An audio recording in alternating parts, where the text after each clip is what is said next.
Amen. Tu as fait. Oh, on a me vanant.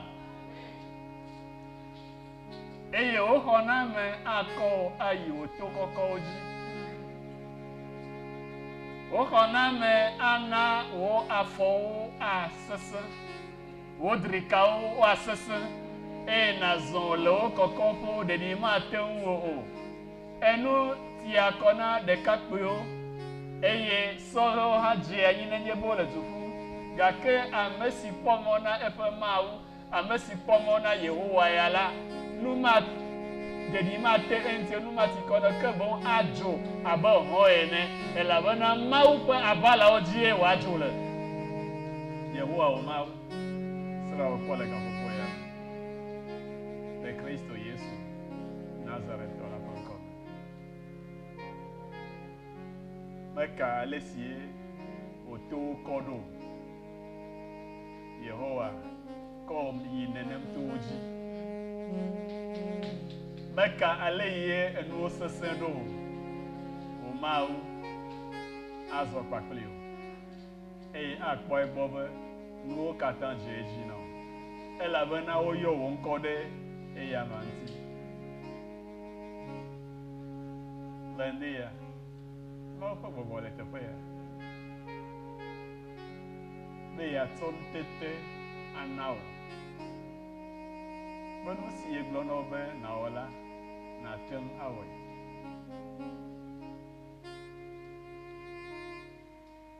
Ate aglona mbe ye foto to yo kofie e ko apa e meten le liago. Le docu aussi matin ali o nya tefe. Kake ma facile Jéhovah. Fila e to gbe ajia asego be ya temi mau yo Elia nya ba yo ye e mau to nya de epo numa ba na wa globe etima gajole izo nye gwanti one gbele e fa nya nuko me ka wa na nye ba na globe tima gaja one gbele e fa nya nuko Elia ho mau di se e yo gbele eye efoton kple le ti ade so eti me de tazi le kape ho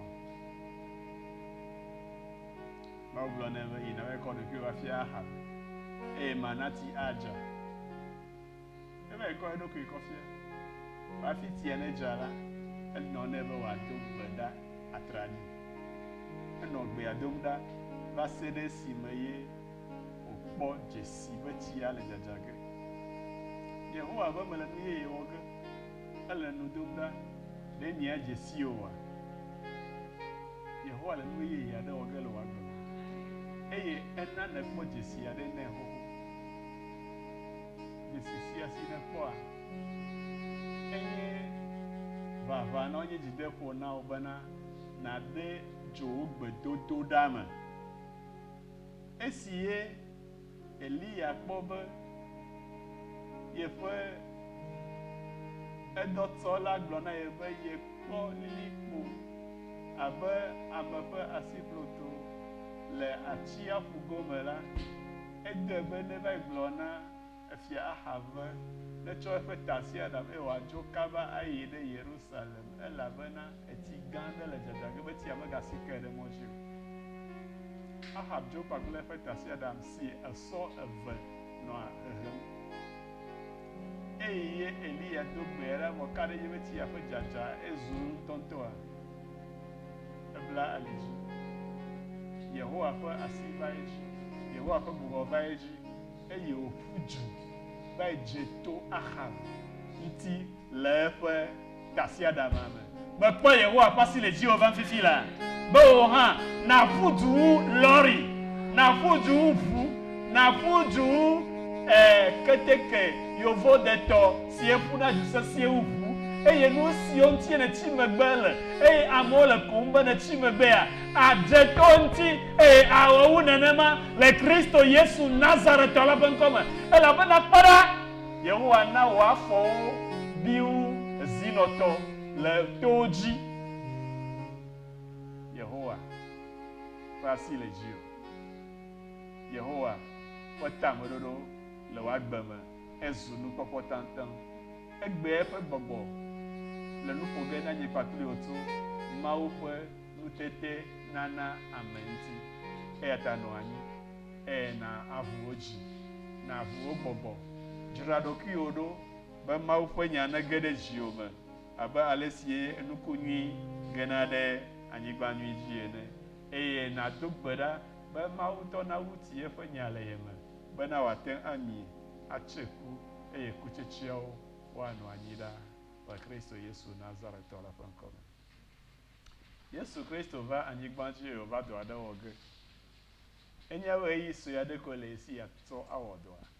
Va enye hã be hafi edɔ ne wòadze go, wòadze fia to, adze ga to, adi ania, ele be asiwo nasɔgbɔ ɖe eŋuti elabena ta gãtɔ ɖeka meɖea dali no. Nobo mililia amewo le nɛ na eya ta wòle be amewo asɔgbɔ ɖe dɔ ŋuti na ye. Ame ɖeka atso be ye ŋutɔ yeate awɔ nuwo katã mate ŋu adze edzi no. Yesu Kristo fia mi eya togbɔ be eya nye Mawu eye wòte ŋu wɔ nuwo katã eye wòte ŋu zɔ le atsiaƒu dzi eye wòte ŋu tɔ ɖe tetekpɔwo katã nu etowo katã me eye medze anyi ɖeɖeke me o hã ese egɔme be ne yeakɔ fia mi ale ye míate ŋu awɔ Mawu ƒe dɔ ɖe asiwo le anyigba ya dzia edi amewo kpe ɖe ɖokui ŋuti be woawɔ dɔa kpakpli ye eye wotu wo ɖo eye kpɔ ɖa enya be ne elɔ ame haho akpa la wòasi mate ŋu su wo katã dzi o eya ta le ame gbogbo yiwo kplɔ ɖo me la eva yi do gbe ɖa na fofoa le ezã blibo ɖeka me nu ye Luka gblẽ le eƒe agbalẽ me eta adelia kpekpe wuievelia zã blibo ɖeka edo gbe ɖa bena yeate ŋu tsia ame wuieve enya mayawo enye bena hafi woate ŋu kplɔ du la ele be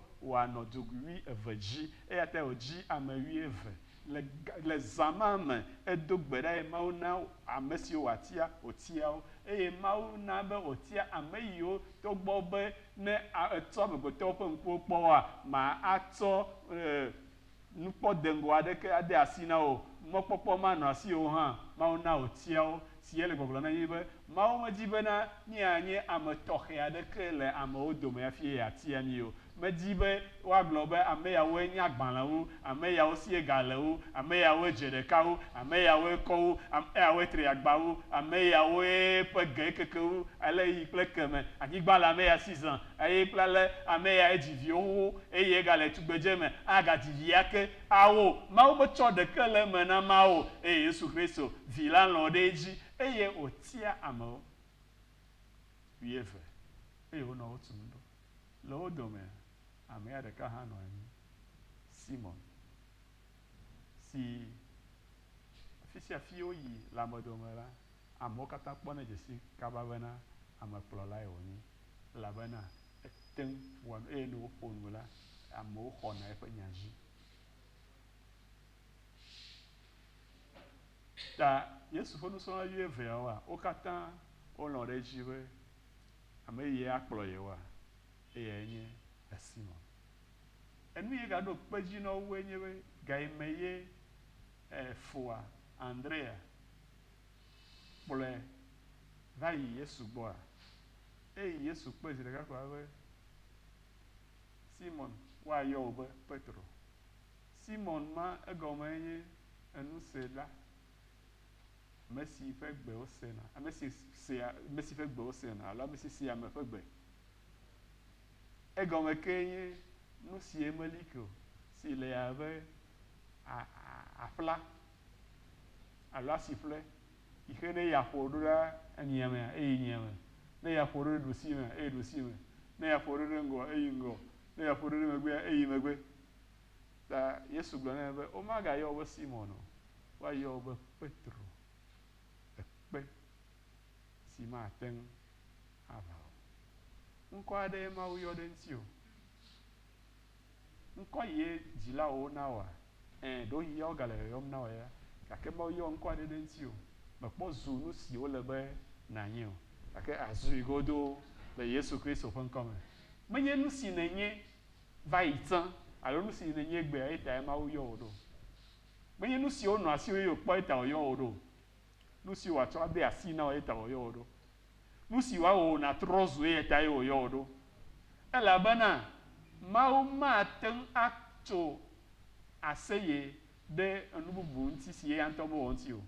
Mate ŋu aƒo asi akɔ ɖe nu si ye wòfɔ le mɔ dzi ŋuti o. Mawu mate ŋu akpɔ dzidzɔ awɔ glo bena naɖe si ta ye mexe fe aɖeke ɖo o la eva zu ye tɔ. Eya ta wòxe fe ɖe ta wò ɖo. Eya ta eya ŋutɔ le wɔm ɖo. Eya ta eya ŋutɔ le trɔm ɖo bena nate azu nu si ate ŋu agblɔ be esia le nye nɔnɔme nu. Esia le nye susu nu. Esia le nye ɖoɖo nu. Ale yi meɖoe ɖe ŋuti be woanɔ la, nenema wole, ekema mate ŋu azãe azɔ game li eye game asu be Yehowa wòazã o. Eyi eƒe nusrɔ̃lawo nɔ ŋuti alia, Simon nɔ enu ƒom ɖe etɔwo nua. Mawu ƒe futɔ, wò hã wò futɔ, nye hã nye futɔ. Futɔ ɖeka ko le nye asi me. Futɔ ɖeka si le Mawu si. Abɔsam, Satana, ɖoe be yeagblẽ Yesu ƒe dɔ dome le anyigba dzi. Edze agbagba be aɖe ya ŋutɔ ƒe ŋku ɖa le dɔ si ta ye wòva anyigba dzi ɖo ŋuti, mete ŋui o. Enya be ne ye gblɔ nɛ be ne gaku o hã yeawɔ ɖe sia ɖe, aku koe. Eta ye gbe ye Simon Petro ma ʋue me le wotɔwo dome eye Yesu bia wo be mekawoe miɔ miegblɔna be menye? Eye wogblɔ be ewoe nye Kristo, Mawu gbagbe la ƒe via. Kaba abɔsam gava ge ɖe ya hã me be ne wòagblɔ na Yesu be ne gaku o, megaku le atitsoga ŋuti o. Atitsoga ŋuti kuma menye tɔwoe o. Yerusalem yi be naku ma, megbe na o, megbe na o. Gake Yesu do Yesu kaba be menye Petro nɔ nu ƒom o, abɔsame. Eya ta gblɔ ne be tela le gbɔnye Satana. Kafi sia Satana nya nu ɖeka koe kpɔtɔ na ye. Ne ye be Yesu be edɔ le anyigba dzi nazu nugbegblẽ, nazu tofutɔ ko la, ekema ele be yeagblẽ eƒe nusrɔ̃lawo dome, yeaka wo ahlẽ, yeawɔe be womagagblɔ nya aɖeke le Yesu ƒe ŋkɔ me o. Yeagblɔ be woatsri Yesu ƒe nya gbɔ. Eye minya be abɔsamtɔwo woyina takpekpe gãwoe. Minya be wodo agbe ɖe. Minya be wotsi enu dɔe. Exɔe se be abɔsamtɔ yɔ takpekpe kpakple eƒe edɔlawo katã eye wowɔ nutsitsidɔ. Eye nutsitsidɔ yi wowɔa, gbedodoɖa yi wowɔa, nyati ɖeka koe wokɔ do gbe ɖa. Menye ɣeyiɣi yi wodo gbea ɖa o. Wo gbedodoɖa koe nye be nye asi ne su Yesu ƒe nusrɔ̃lawo dzi eye magbɔ wo abe ale yi nyɔnuwo gbɔna ayi ene, abe ale yi wogbɔna mɔlu yi woƒo yi woto vɔa, magbɔ wo.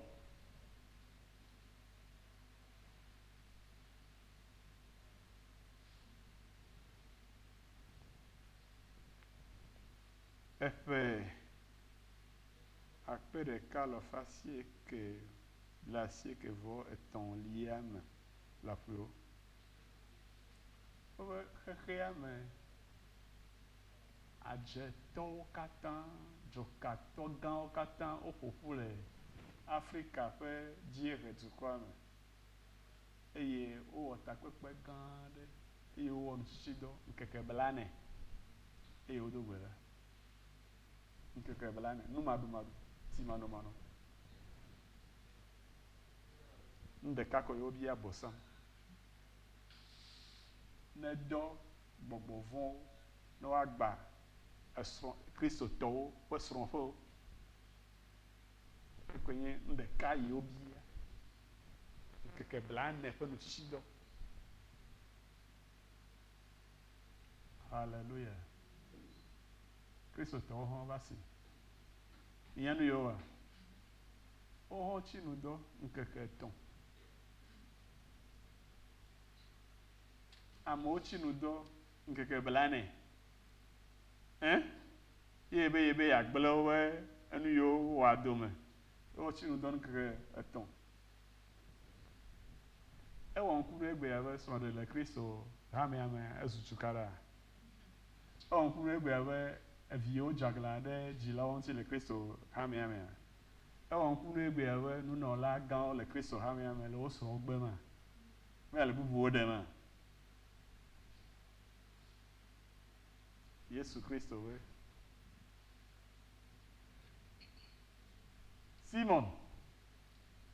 Simon. Bora. Satan a le miadim. Bena ye agbomi. Abe alesi ogbo alu ene. Kenyela me de kuku de tao. Bena o hosenu na gachi o. Me de kuku de tao. Me fo koko de tao. Me dogbe da de tao. Le fofo la gbo. Eye nou si me bia fofo la enye be o hosenu na gachi o. Me ka nu yo me na to. Me ka le inu wa jodo. Me ka von siwe ava fogo o. Me ka ale ye wa sesan. Nou si anu tenjo. O hose ya nou negatik bede o.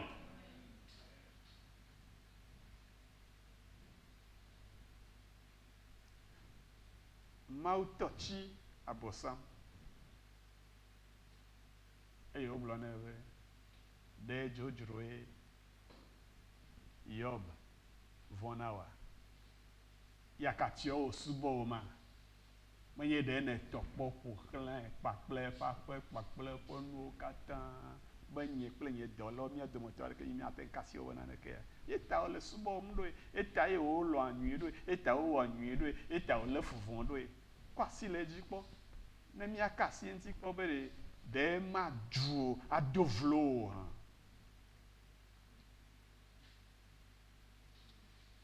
Nou foto na Yob.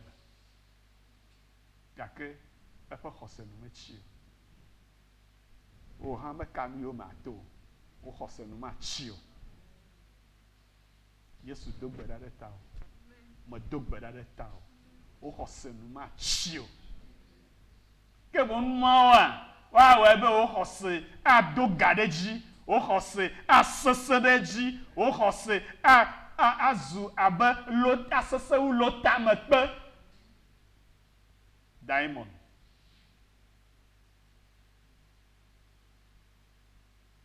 Menye bane o khose sesen. Menye bane o khose triakoa. Nazu orekako tola, orekako tojila. Yesu we. Nou ka taye me de kuku de ta o do bo khose negative.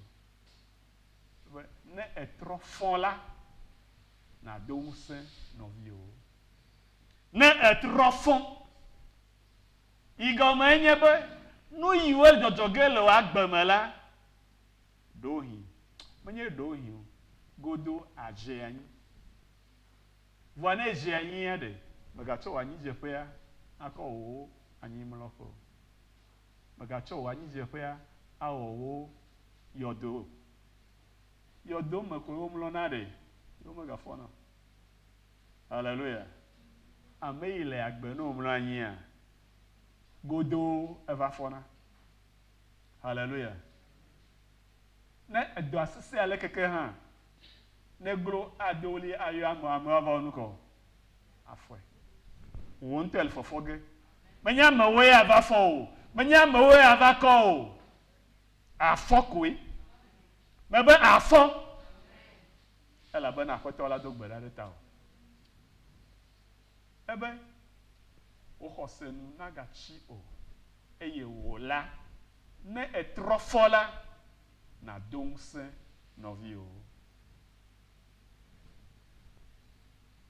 Yesu dogbe da de Simon. Yo na vi la tananema. Ekwe anyi jeje ya. Eva makaba. Parce que Yesu bojiri ne. eya ta medo gbe ɖa be míawo hã míagbɔ dzi ɖi abe Yesu Kristo ke ene. Amegbetɔwo le alea gbea bena míeɖe akɔ le ame ŋuti kabakaba. Ekpɔ ame ɖe zi ka zi ve kɔa ete ga ɖe ya dzi bo ame ma ya nu nyui aɖeke magate ŋu ɖo tsoe ŋu. Enyi lo magatsɔ nane ya de asi me na ame ma evɔ ne to dzi.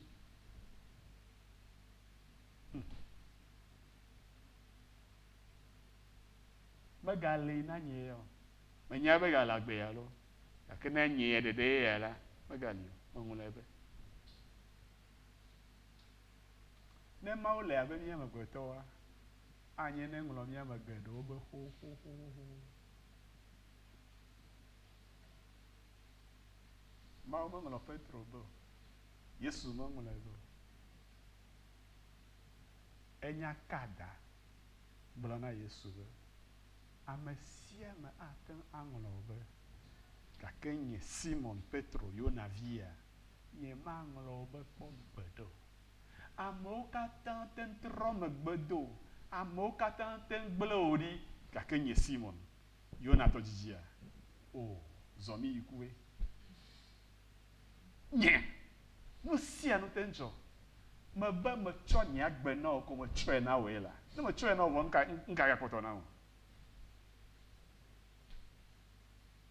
Biblia be eye nusrɔ̃la kpɔtɔewo hã gblɔ nenema ke. Gake Yesu nya be Simon ɖe eya yewo kpɔna abe yewo ƒe kpɔɖeŋu. Ta nu yi Simon wɔ la ye wɔ ge wɔ hã wole. Eta wòtrɔ ɖe ya ŋuti wògblɔ etɔ ko nɛ. Ebe Simon. Ekpɔa fie wɔwɔ. Fie me nyi le ya. Gake medzi magblɔ na wo be koklo maku atɔ zi gbãtɔ hã hafi nagbe nu le gbɔnye zi etɔ̃ sɔŋ. Simon be aƒetɔ medze Simon ɖe menya ame aɖewo ɖe enye Simon Yona tɔ dzidzia gbɔgblɔ na wo be amewo katã te gblẽ wò ɖi enye Simon ya nye magblẽ wò ɖi kpɔ o la. Ne ganye kume hã mayi kpakple o. Adetugbatu ya nya gblɔna be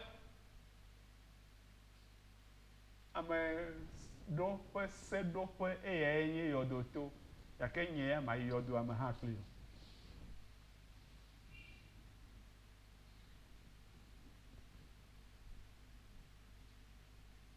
Kasia wova Yesu le ƒe. Simon ɖe hɛ ɖe yi be atso ta la me nu. Woyɔe akpa ɖe la wònyi wole wɔm be wòazɔ ame ɖe la ezɔ ame ta tso la. Yesu ƒe ŋku kpɔ yia. Ebe Yesu ƒe ŋku kpɔ eyi wòyi be yakɔ wu nɔviwoa. Hallelujah. Ne yi gbedoɖaƒea edzia be ame aɖewo ne ku ne nu ne nyo na ye. Ame wuwue. Menye ma ƒe lɔlɔ̃nue na woe nye ma o. Eye be gbea hã megate le dom ɖa. Yesu ŋutɔ be natsɔ wò yia akɔ de nu kɔ akume. Ne dzi be yeagate do gbe ɖa azɔ koa ekema ɖe ɖa le susu me be ame aɖewo la ku le anyigba dzi hafi nu anyo na ye ya. Hallelujah. David be eɖo kplɔ̃ ɖe kɔme nam le nye ketɔwo ŋkume. Esi ami ɖe ta nam nye kplu yɔ gbago. Ne wò futɔwo katã ku vɔ aɖe. Meka be ŋkume yewo le ami asi ɖe ta ge na o. Meka wo akpɔ be nu nyo na o. Ye woanya be wò Mawua esesẽ.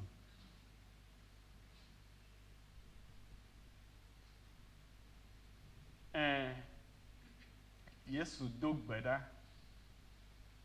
ɖe Simon ta. Gake ɖe abe ale yewo gblɔea afi ne ŋu nakea Petro gblɔ be yemenye o zi gbɔ zi etɔ̃ sɔŋ. Ne míagblɔe le n'y avait pas de mais à aller ou le flavou à fille. Alors, le domaine à fille. Si mon laisse au déji, elle laisse au déji, Yesu, kema, ye me nye. Et blesi bozi eton. Et koklo kwa to. Ople Yesu o mkoko. Afi ye onyon. Yo jove la vie femme. O mo yo fun pla dati. Ake wa dati matin ade o chok begbelama o. Avia femme de ogo. Nous ado kwenye oji motot rovavan. Ita Yesu blona Simon be ke ola ne eva fola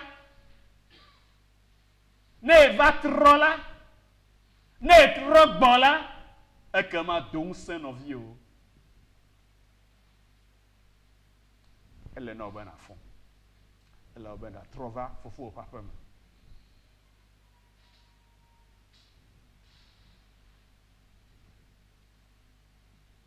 Abosan fe beble a sous Satana, sous Petro. Eye ogbenu le Yesu bota. Le gabu edokui. Abe amesi Yesu aga yobe ye ponus fon la. Ta enye be le ye tope gome sesenula. No via de ke me gale si la potola mo. Me ga kpo dokui be gale a potola mo. Et de seme edokui. Et kpo edokui be zu te vovo ta ede edokui le kame.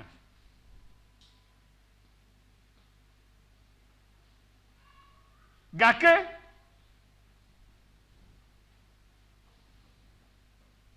mau megbele dio, mau megbele odio.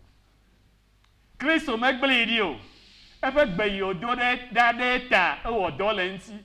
E ya ta e Simon me va ide kaveku abe ale ye Yuda Iskariot ya we ene o.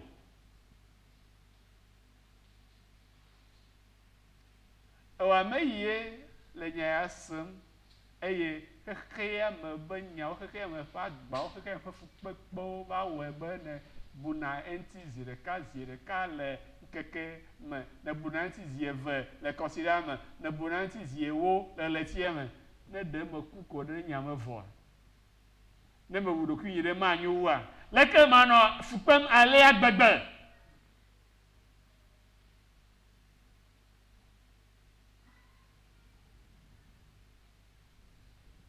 Hallelujah.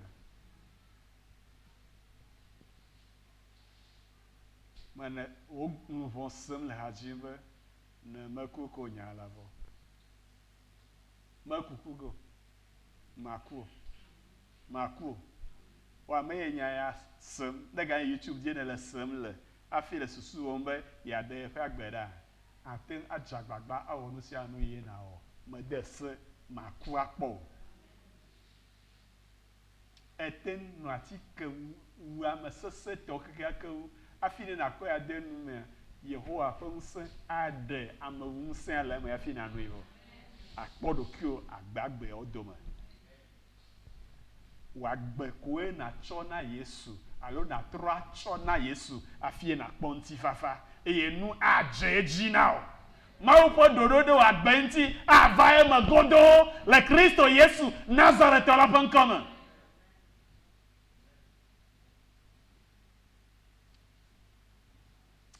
Yesu Kristo do gbeda de Simon ta. De ne pas Simon anya gben le Yesu agbo pepepe. Kake me wu edoku o. Ma we abe ale ye Yuda Iskariot we ene o.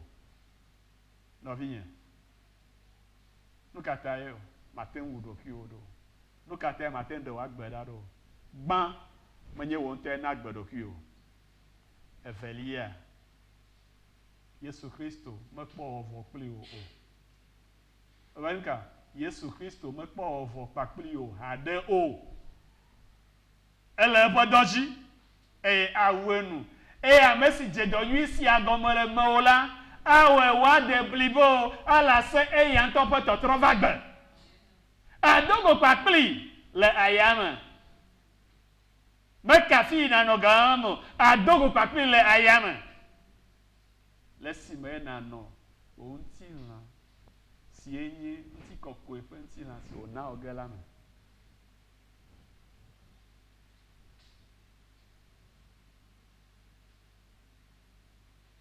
Johannes soit gbanle tabla vo de kelia e Yesu nya be Petro le doku pom abe tevo si de doku le kameta e si o foncho ku po do me e o dogo akle Maria Magdala to e doe do re fonu so lobo e ni gbe yodi asina e fonu Maria Magdala to e enyebe yi na dagblɔ na nɔvinye wo be metsitre eye medze ŋgɔ na wo yina Galilea afi ma ye woakpɔm le gblɔ esia na nɔvinyewo eye gblɔe na Simon hã elabena enya be ne de Maria ɖeka ko va eye wova gblɔ na wo be nɔvinyewo mekpɔ Yesu ebe magblɔ na mi be miava akpɔ ye le Galilea Petro agblɔ be ya ye mele wo me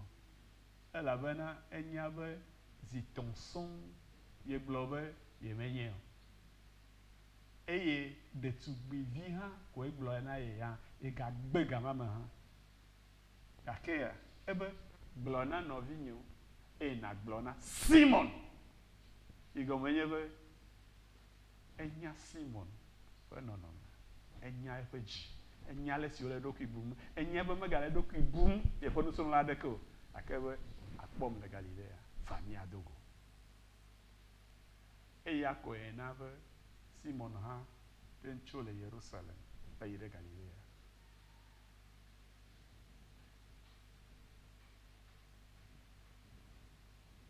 eye wòva ɖe eɖokui fia wonɔ xɔtaxɔ la me tu ʋɔtruwo kple safuiwo de ganuwo me kpekpekpe Yesu va do ɖe wo dzi akaɖi dzi be atrakpui woalia yi dzia ya le yewo tsu fi ma ame ɖeke mate ŋu doe gbeɖegbeɖe o Yesu va do ɖe wo dzi ta vɔvɔ le wo Yesu bo migavɔ̃ menye ŋɔli o mikpɔ ɖa yi le ŋkpɔ gbɔgbɔ ɖe ŋutilã kple ƒu mele esi o ƒu le menye ayi le me mi le ŋkpɔ ne yi mexɔ se oa ɖe nane lia gbɔgbɔwo meɖua nu o Hallelujah. Bokɔ nɔ amewo blem be ame yiwo wotɔ wo kua wole nuɖuɖu dzi be yewoaɖu wone va ɖa na wo miatɔ be yeaɖu gbɔ miatɔ be yeaɖu agbo etɔwo nɔ agbe meƒle gbɔ ne woɖu kpɔ ye wòva ku zɔna va ƒle gbɔ nɛ enyɔ vi ɖe la nyɔ nyanu leke wowɔnɛ ne wova yi ƒle gbɔ ŋutɔ woɖe ɖua ye woatsɔ egbɔa ƒe glaƒu akɔ yi mɔ dzi be ŋɔlia ɖuɖu ge alo aha ame yiwo nye woko me nye ma ame aɖu gaime wòle agbe le aba dzi megate dzogbɔtete hã megate nom o ye wòku azɔ via va ɖu agbo be eglaƒu wontɔ woɖui vɔ se vivivɔ ame gbɔgbɔ meɖua nu meɖua nu ha ɖewo zi me se madzi mia hã miase apɔsa vɔ na legba nu ka eɖunɛ ha eɖunɛ nu ka eɖunɛ avowo eɖunɛ nu ka eɖunɛ gbɔwo eɖunɛ nu ka eɖunɛ avowo eɖunɛ ɔsa vɔa menye legba eɖuge o gbɔgbɔa menua ɖuge o ta ehawo avuwo woava ɖui ne wotsɔ gada ɖe legba gbɔa ɖevi yiwo mevɔna naneke o wova gama tsɔ ge aɖu Hallelujah.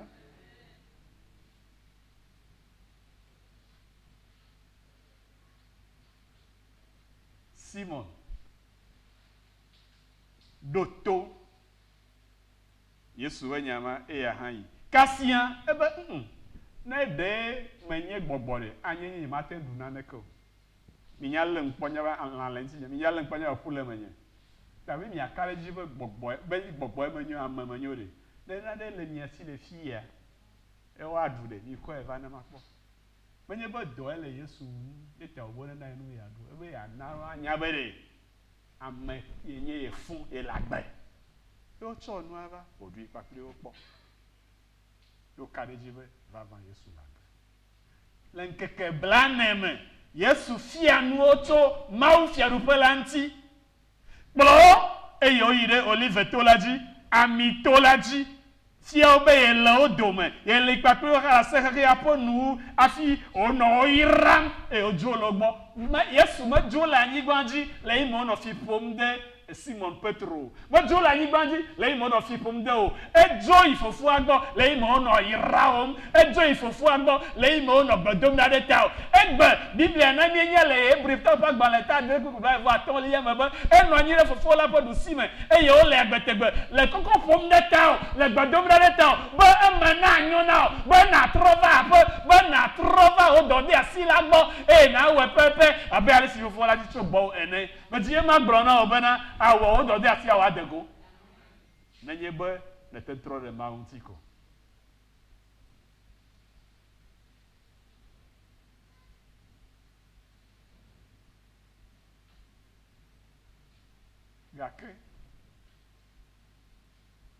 gake Petro Simon gakpɔ ɖokui abe ame si mate ŋu awɔ nu si Yesu yɔe na la o togbɔ be ene kpeɖodzi geɖewo hã eye gbe ɖeka wokɔ kple nusrɔ̃la abe wɔme adre woganɔ anyi eye wogblɔ na wo be meyina ɖe etɔƒo Biblia be Mose ƒe Yohanes ƒe agbalẽ tabla 21 tukukui gbã yi 3 nu siawo megbe Yesu gaɖe eɖokui fia nusrɔ̃lawo le Tiberia ƒu la nu ale nuwo va me nye si Simon Petro kple Toma si woyɔna be Venavi kple Nathanael tso Kana Galilea anyigba dzi kple Zebede vi eveawo siwoe nye Yakob kpakple Yohanes kpakple nusrɔ̃lawo dometɔ ame eve bubuwo le afi ɖeka eye Simon gblɔ na wo bena nyea me yina tɔƒo nkata gblɔ na nenema ɖo ekpɔ be nu yi Mawu yɔ ye na ye mate ŋu awɔ elabena yeɖe eɖokui le boma nu ye ge ye magate ŋu atrɔ yi teƒe ma o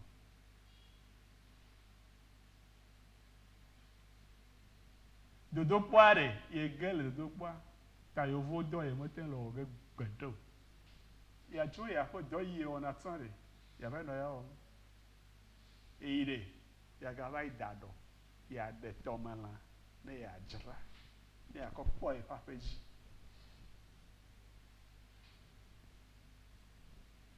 nu katãe wònye be Simon tae Yesu do gbe ɖa ɖo ɖe menya be nusrɔ̃la mamlɛawo hã woade megbea enya gake enya be ɖe ne Simon wɔ nane la ame mamlɛawo hã woawɔe Yesu le nya fiam be nu ne dze edzi na mi la ele be mianya afi si ye atsɔ miaƒe ŋusẽ da ɖo ame ɖeka mate ŋu wɔ nuwo katã zi ɖeka o mate ŋu ava eme o eʋeawo do alo be ne eve yeƒe aɖuɖɔ ne tsɔ fua ɔnugɔ ɖɔ aɖoa ɖe teƒe ɖeka Yesu nyanya ma eta wòdo gbe ɖa ɖe Simon ta ɖo Simon eya be kpɔ ɖe nye me yina tɔƒo kasia ame mamlɛawo yiwo le gbɔ be míawo hã míayi kpakpli o eye woɖo ʋu la eye womeɖe naneke le zã ma me o eye wogbegblẽ kɔa wotso wova yi ƒle eɖɔ eye wodzi eʋu woyi ɖe aƒua dzi ezã blibo woda ɖɔ o de la fi me mi nya nu ye jo Yesu no kata wala onuna ta alo apu abe tsia mi blona tomala akpayo kata le nya be on te gede do yiwo le kpe yiwo le to agome on te gede o me o de sia de ba ka be de Yesu ya elengo na mita ye be gbe a anu ye le mia o me mi ga te la pa pom la chia fu me le to sisi o mo enye be anu yiwe yovo ko le anu dem le eto me o me nya gbo ka nye trogbo no de ko ina kaka eto abogome ke ko lo na nu kata donago akpa vi o akpa gan yo la dudu ayo la madubadu ayo aglan yo egbe yo odo kikan ko ba goji o cha me ye nyu na o de poti o ku o me ka o kra ba Yesu ya nka yo ejibe la ne no apua me da ta gblo no be mi shibe o be me o ba yo do o da do ape zambli bobli bo mo po na ne ko edunku ale ye Simon zigbanto afi wa do kwa kle Yesu a ele yo da zama mo po na ne ko e ba gblo ne be wo evuana ne ma agblo ma onya na mo eyo gblo we to aji te to amana da do ade te fo nyu to e na de apa de eyo da pa gan da pa subo aka e do je vuvu a eji o ga do nku na we ma e ga ele tro le gblo ne be mo tro le yo mo yo zigbanto ne to ifi e ne to wa ne va le bebe wa bebe wa nye o ma te mbera mo ta nya me ga le ponta me ga tro yo ba Yesu ba do de o bole egbe ya jigba magbe Yesu va ekpo be o le fukpem ta mi nya le yo wa me yo be de ka pe o me yo be ntu to ba bo chi lo sron ple violo aussi lo ebe Didier Didier mi e de nane le to amea obe pa o mi odo zamli bola mi be po na ne ko ebe okay mi nya do da you wa da do mi da do ade apanwi to mi da do ade do sima ko ni apo de ade yo da do mi nya mi Yesu wa ebe ni apa titi ya yo me ga so gbo na mi ya ga no agbo wa mi ya ga no agbo Didier do wa mi va do am ele fa fi envele wa te cha pa ma le to me ya fi ale mo va le de si ade ko eyo ma ga te jivi wa o ti apa vo we lan ya nyu mi va do am o va do am Biblia ve eyo redo o po akpagan lo fa de ka bla ton vo eton akado amono jejemo afiwa do va Yesu me akpa le eto ato no eya me ito amo wa ya kpa akpa dojo me na eyo kata o chondo o se go me azon be Yesu ta eyo dunu ava Yesu be Biblia be Yesu blona Simon Petro bena Simon yo navi denele loyemu u amesia o maha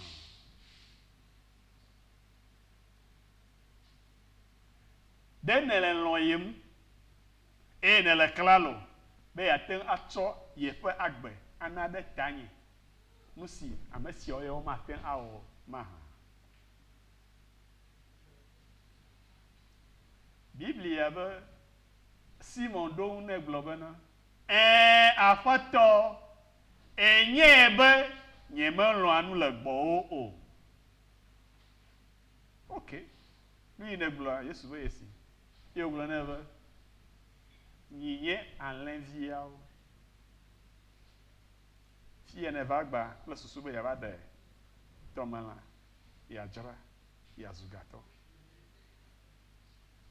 wa topo de nenya vonu nya wa bia cho si ode yinye enlevi de amede me de na noti le emo enlevi de amede me une dana duna o enlevi de amede me ne kona efule nti ko na we to na o me be onu ko yinye enlevi o na je go me gbere do hi makpona de kecho emo do hi o ma enlevi o ma tin aglo nya nye de ke na o han enlevi o ya wa no mie nyimia ano be mie ya famia vodo hi makpo vire ade ke le mo ya ke nye amesie kpo nu blani no amesie do gbere de ta o bena ni be eje anyi e never fall na atel adonse novio ya tai mebe o khose nu na ga chiwa enye le gbogbo na obena nyinye alevio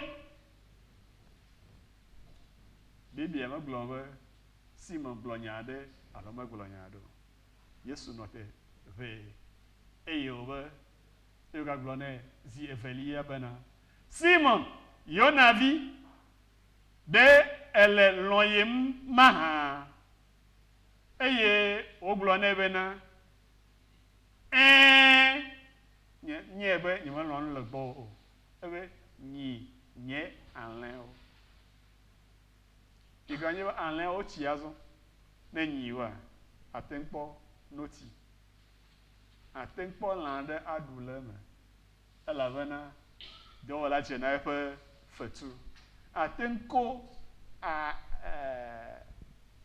efulo nti akowo avo acho akowo awu adofan yesu ga yeji zieton le obien bana azo de manranu le bonyo biblia ba eve simon be yesu ga bie zieton le ba de manranu le bonyo e yo glo na be afoto enya nu katan enye be na mano yesu ga glo na be nyinye hallelujah de Petro de Simon sogbe de Yona vila sogbe bo ate o nenema to bo be eglo be ele ha a o me po sogbe vavan egbenu le Yesu gbo zieton ta Yesu na ovueme zieton bena ye loin ta etro gede efo yoyome gake mawu me yo ame ade ke kpo ko ame asogbe na edo o mawu to kwe aten atson tete ademo afi nawo edosi oyo nala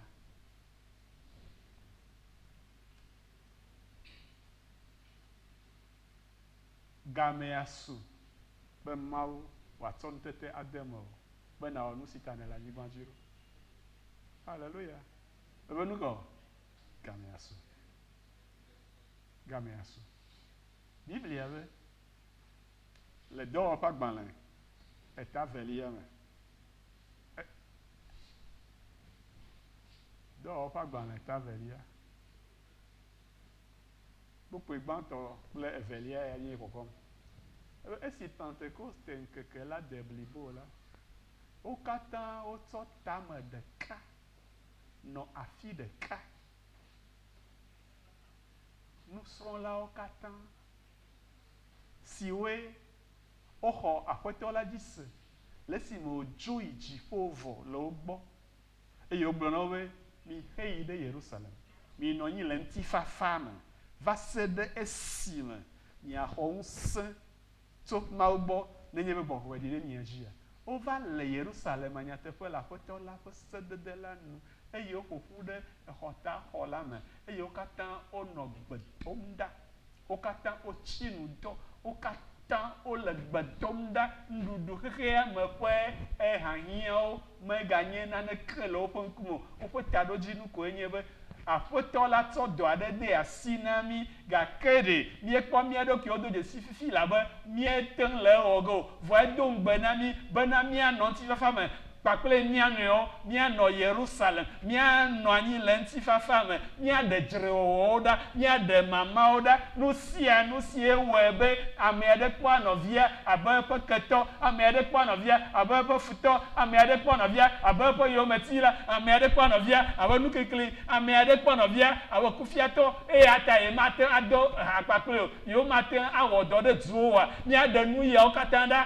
bena ame aɖe hã wado dzesi be nye hã nye kufia golo ne mate azɔ kpakple amewa ne wate ava wɔ dɔ kpakple ma ele be nye hã matsɔ nye ŋusẽ blibo matsɔ nye agbagbadzedzewo ade eme ekema wate aka ɖe dzi be ne yewo wɔ dɔ ɖe du la nye ma nye yewo bala o nye hã mawɔ dzagbagba nye hã mawɔ nu nyui nye hã male tsi bena ne míele dua nye ma aɖe fu na wo ɖo ʋeʋẽ si dom tso ŋutinye la me o nye hã mawɔ ale nye hã madze agbagba nye hã mawɔ ale wova ƒo ƒu wonɔ agbe dom ba eye wose gbɔgbɔ la ƒo ɖe wo nu wobu woƒe nu vɔ̃wo gɔme na wo nɔewo eye meka ɖe dzi be Simon Petro anya gblɔ na wo katã bena wole ame 120 le xɔa me vava ne nye mable nyi oa menye be aƒetɔ la lɔm lo gake nye mexɔe se be madze be woagayɔm be eƒe nusrɔ̃la o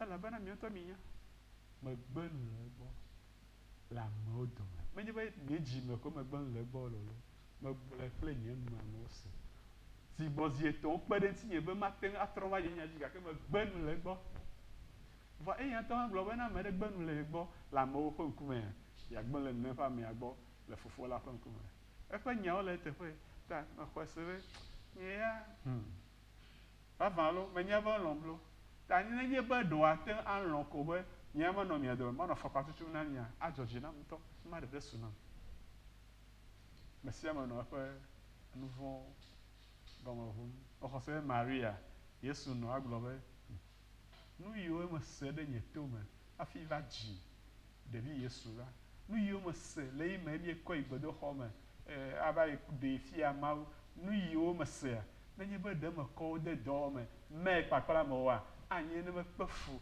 le eƒe anyigba dzi nɔnɔwo be ɣeyiɣiwo me alea gbegbe ɖe manya anye be ma akpe ɖe viwo me dzi ɖe eyome makpe ɖe wo ŋuti bena woa adze eyome ado ŋusẽ ado ve nɛ le nene ƒe dɔa me ɖe gake nye mete gblɔe na Yakobo nye megblɔe na Simon nye megblɔe na Yudo nye megblɔe na amea ɖeke o ɖe nɔvia nyɔnuviawo hã nye megblɔe na wo eye wonɔ kpɔm abe ame dzekle abe ame bɔ ahɔhlɔ ame yi dze aɖaʋa eye wodo vevesese ne sɔgbɔ enu ya ve ŋutɔ wonɔ woƒe nu vɔ̃wo me ʋum na wo nɔewo kaka ŋkeke woade eye ye game Pentecoste ƒe ŋkeke ade blibo la Biblia be eye wose gbe aɖe ɖi tso dziƒo abe yaƒoƒo sesẽ ene eya aɖe le ƒoƒom le woagbeme fifi la eya aɖe le ƒoƒom le woaƒe me eya aɖe le ƒoƒom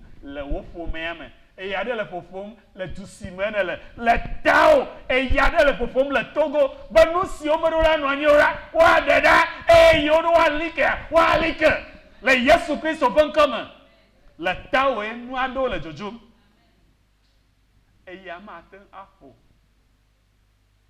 eye amakpa ƒuƒuwo mava amakpa le vava ge eya mate aƒo eye koklofu kple nuwo madzodzo ne ya sesẽ ƒoa ati aɖewo hona haleluya ŋka wònye gblɔm mele nenye be ati gã aɖewo mu ɖe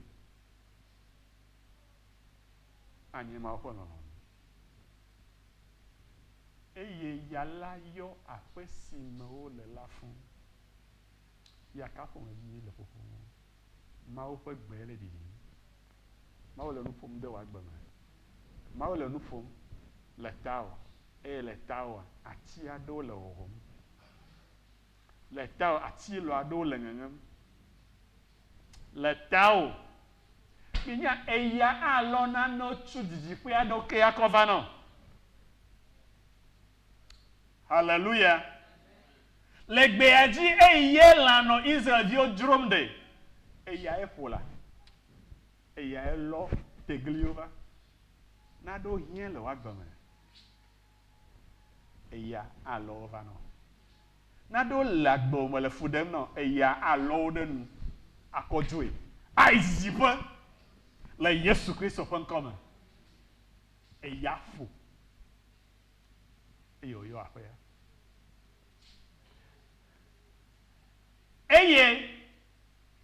Eye mo no eya ƒe gbema se ma.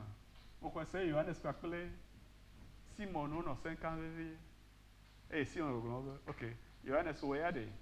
Ne no kpakple aƒetɔ la le yo katã me xɔse be we anɔngɔ na mi azɔ. La be nyea nye magate. Mo ko se be gam tutue. Eye Yohanes le Simon kpɔm kasia. Ekpɔ dzo le eƒe ta dzi. Ne emu aɖe va le dzodzom le tawò me, wo ŋutɔ mele kpɔ go o. Ikpla ame yi le nu ƒom, ame ya akpɔ mua le tawò me. Alo? Ta eye wonye be Yohanes kpakple Simon wonɔ nu ƒom ta. Yohanes be, Simon, me dzo aɖe kpɔm le wo tame. Va dzo ya ele abe Mawu ƒe dzo ene. Na be mele sesem le nye gbɔgbɔ me be Mawu le gbɔgblɔm na wo bena Simon, mexɔ ametia abe vɔsa si nyo, si ŋuti kɔ, si edza. Mexɔ abe ale yi ne le egbea. Mexɔ, mekpɔ be wo dzi anyo azɔ. Mexɔ, mate ŋu azɔ. Ebe yekpɔ nu ka? Ebe mekpɔ dzo le wo tame. Ebe Yohanes, woha dzo le wo tame. Obe yekpɔ ɖa, ele ame ya hã be tame, ele Maria hã be tame, ele Yosef. Dzo aɖe va dzi. Mawu xɔ be yeate ŋu azã o, yeate ŋu awɔ ŋuti wo dɔ. Hallelujah. Eye woyɔ katã woyɔ fún kpakple gbɔgbɔ kɔkɔe, woyɔ tãntã kple gbɔgbɔ kɔkɔe. Abe ale si woyɔ fún kple gbɔgbɔ kɔkɔe. Eye wode asi gbe bubuwo gbɔgblɔ me abe ale si gbɔgbɔ la na wo be woaƒo nui ene. Mawu ƒe gbɔgbɔ atsɔ nya ade me. Ana ŋusẽ be nate agblɔe. Ame aɖewo li ɖe. Nye mete ŋu gblɔ nya sia nya na wo. Womate ŋu asi o. Womate ŋu se egɔme. Gake ne wo ya gblɔe na wo asi. Ta me ka ɖe dzi be gbe ma gbe le Pentecote be ŋkeke ma dzia. Eye Petro tso eye wode asi nuƒoƒo mea. Nu yi gblɔm wole le Aramea gbe mea. Nya ma ke koe ame bubuwo nɔ gbɔgblɔm le gbɔgblɔ bubuwo me. Eye ame yiwo katã va dzɔ ŋgɔ gbea wosi. Wo ŋutɔ menya be ɖe nya ya Petro le gbɔgblɔ ma eko gblɔm be yewo hã yewo le o. Ɖo woya egbea womenye o. Woxɔ se be la pɔse la xɔ le hemba ya de le wɔbɔ se le kri kapaha blɔ xɔbɔ yi ne le eko wɔ me yewo le. Gake nu yi tututu Petro le gbɔgblɔm. Yewo le sesem kpakple woƒe toa, yewo le gbɔgblɔm ɖe gbe bubuwo me. Ame ɖe le gblɔm ɖe afanya gbe me. Ame ɖe le gblɔm le asukɔkɔ gbe me. Ame ɖe le gblɔm le aɖafianutɔwo be gbe me. Ame ɖe le gblɔm ɖe aɖafianutɔwo va teƒe me le be aɖafianutɔwo ase nya. Ame aɖe le gblɔm ɖe Fransi yovo le wo dome ta agblɔ le Fransi gbe me. Anglisi yovo li ta ame ɖe agblɔ le Anglisi gbe me eye amewo sena le London. Ame aɖe le gblɔ le Anglisi gbe me eye woase le Memphis eye woase le Orlando. Nenema Mawu le wɔ me. Ame ɖe le gblɔm ɖe tɔƒodelawo ase me. Ame aɖe le gblɔm ɖe eɖawɔlawo ase me. Ame aɖe le gblɔm ɖe asigametɔwo ase me. Meka le nye ame ƒo nu o. Asigametɔwo mate ŋu se egɔme o. Wɔɖe nye ame ƒo nu ɖe ɖewohi dɔyɔlawo ase egɔme. Hallelujah. Nya ɖeka ye Mawu tsɔ na mí. Mi katã nye ame kplo. Ɖohi enye ya do ha ɖa ya. Ɖohi ne megblɔe ɖe. Nye hã miava yi gblɔe na wo le gbe yi ma wokɔ de gu na mi la me. Eye awɔe be edɔ la woatsɔ. Eye awɔe be luʋɔ yiwoe gale nyametsotso bali la mea woase aƒetɔ la ƒe gbe kaba eye woate ɖe ŋuti eye ɖeɖe kpɔkpɔ asu wo si. Eya ta tso fifi la nagblɔ na Mawu be mese wo gbe. Metɔ na wo. Nye si xɔm et n'a-t-on à voir nous si le Jésus de Jésus Christ au Amen.